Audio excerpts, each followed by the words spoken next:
Hi everyone, happy Sunday. Today I just wanted to come on to talk to you about the 10-day detox that I'm going to be offering again. The program that I ran in May was so successful and the feedback was so great that I decided to run another one, which will begin on July 17th. So while it is true that our bodies are constantly detoxifying through our skin and our kidneys and our digestive tract, it's still a good idea to see what we can do to help improve the function of those areas, because the things that we're exposed to in the environment, through our diet, through our home, the things that we're exposed to in our homes can all affect how efficiently those systems are working. So today I'm going to talk about what the detox program includes, what you should expect to see during the 10 days, and also my top tips to help improve detoxification all of the time. So thanks so much for watching. My name is Dr. Jennifer Hessler. I am a naturopathic doctor and a mom of 3 with one more on the way in September. And I am passionate about helping people to more easily incorporate healthy eating, regular exercise, and stress management into their daily lives so that they can look and feel their best and go on to do all the great things that they're meant to do to make our world a better place. So what does the detox program entail? Well, the biggest part of it is the delicious 10-day clean eating meal plan that I've created. I had about 58 people, I think, in the last group, which was amazing. And if there are enough of those people who are interested, then I'd be totally open to creating another 10-day plan. But my goal with the 10-day meal plan is to remove any foods that are more likely to be inflammatory or to be food sensitivities for people. So the main foods that are taken out are wheat, animal dairy, red meat, and caffeine, which is sort of a more challenging one for some people. And throughout the 10 days, I really encourage people to be eating enough to be feeling full. When I was checking in with some of the last participants, I found out that some people were restricting their calories too much, and that really doesn't serve any purpose in the long term. Some people might lose a little bit of weight, but really in order to have long-term sustainable weight loss, we need to be eating enough calories coming from the right types of foods. And that's what I want to help people figure out, is what foods do they feel best eating. So it's not about calorie restriction or deprivation, but eating foods that are easy to digest and that can help your body rejuvenate. And then at the end, if there's anything you're unsure of, you can reintroduce some foods that you've been avoiding to see if you do notice a difference, if you feel better not continuing to have a lot of them. And that would suggest that they're food sensitivities. As part of the program, I also post in a private Facebook group throughout the 10 days. Each day I have a different detox related topic.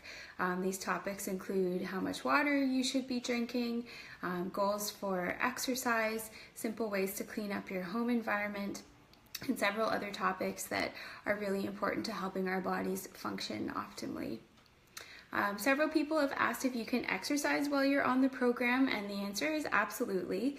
Like I said, this is not about calorie restriction. You're still eating adequate amounts of the foods that are included, so it's fine to continue to exercise as you typically would. Just ensure that if you do more strenuous exercise, that you're getting enough protein. And if people, sometimes in the first 2 or 3 days, that can be the most challenging. People feel a little bit less energetic, you may need to tone down your exercise a little bit, but definitely that's not something that most people need to worry about. So what changes can you expect to see? Many people experience increased energy, better digestion, better sleep, less muscle and joint pain, even just within the 10 days. It amazes even me how much we can achieve just with clean eating. And without doing anything else fancy or adding in lots of supplements. Those things have their place, but clean eating really is the foundation of good health. And I'm going to be totally honest with you, like I alluded to a minute ago or so, the first few days can be a little bit challenging. Some people experience a caffeine withdrawal headache, although I do give suggestions on how to minimize that leading up to the 10 days. Others find that they're really missing some of the foods that they're trying to avoid. Other people find that their energy is a little bit lower. But then around day 3 or 4, it's like everybody turns a corner and most people start feeling really great. And the support that I provide and that the group provides is really integral to helping to get through those more challenging days. And we had some amazing people in the last groups that really helped each other out and encouraged each other, and several people commented on how helpful that was.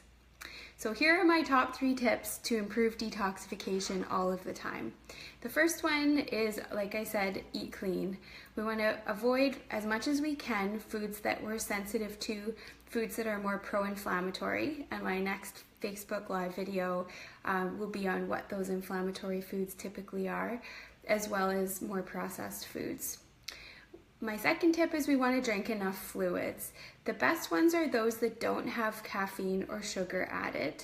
And this can include things like plain, carbonated, or infused water, herbal teas, either iced tea or hot tea, as well as freshly pressed juices.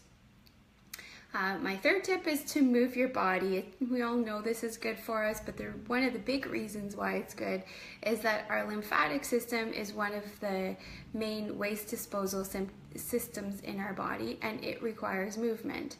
So any kind of movement we do, whether it's walking or running or whatever floats your boat, is going to help the lymphatic system function better. And my fourth big tip is to make sure that you're eating adequate fiber. This, along with fluids, is a big part that helps to keep your bowel movements regular, which is a major way that our body eliminates waste that it doesn't need. So if you aren't having at least one full formed bowel movement a day, then that's definitely an area that's important to work on to help your body get rid of what it doesn't need. And that's definitely something many people find does improve over the 10 days because of the types of foods that they are eating more of. So beans and chia seeds are 2 great ways to increase fiber content without eating a ton of different foods. So I go into greater detail about all of those areas as well as others in the plan, and I would love to have another great group formed for July 17th. I'm excited to work with people to see how much they can notice in only 10 days of cleaner eating. So the link to join is in the comments. I've already had a great response from the post that I made on Friday, so be sure to sign up if you're thinking about it before the group fills up. And if you have any questions, then feel free to let me know either in the comments or send me a private message, and I would be happy to answer them. So have a great Sunday, everyone. Take care.